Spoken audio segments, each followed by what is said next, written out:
A hospital room where every patient who enters never leaves alive. A place where death is not just a possibility, but an absolute certainty. Welcome to Room 217, the recovery room that heals no one. In the bustling corridors of St. Mary's Hospital, there's an unspoken rule among the staff. Never assign a patient to Room 217. It's not listed on any official documents, but everyone knows the grim truth.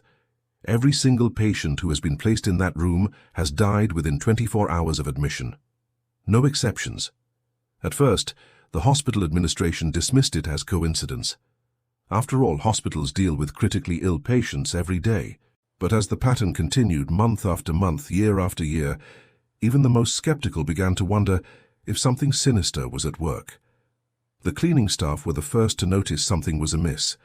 No matter how thoroughly they scrubbed the walls of Room 217, bloodstains would mysteriously reappear overnight. Fresh crimson streaks would materialize on the pristine white surfaces, as if seeping through from some unseen dimension. Unnerved by the persistent stains, the hospital installed security cameras in the room. What they captured sent chills down the spines of even the most hardened medical professionals. Each night, without fail, a dark, shadowy figure would materialize at the foot of the patient's bed. It would stand there motionless for hours on end, its featureless form barely distinguishable from the surrounding darkness. As the night wore on, the shadow would slowly lean forward, stretching impossibly long over the helpless patient. By morning, another life would be claimed, and the cycle would begin anew.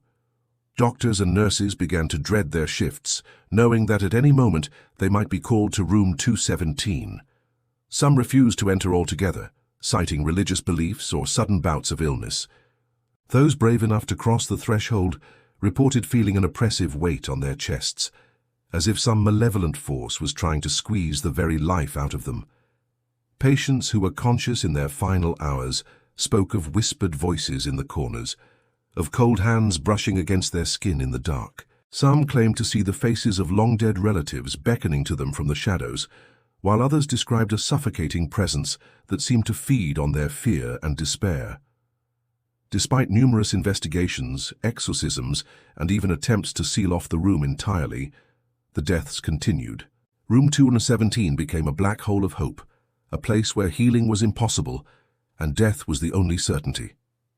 As word spread, the hospital's reputation began to suffer. Patients requested transfers, and staff turnover reached an all-time high.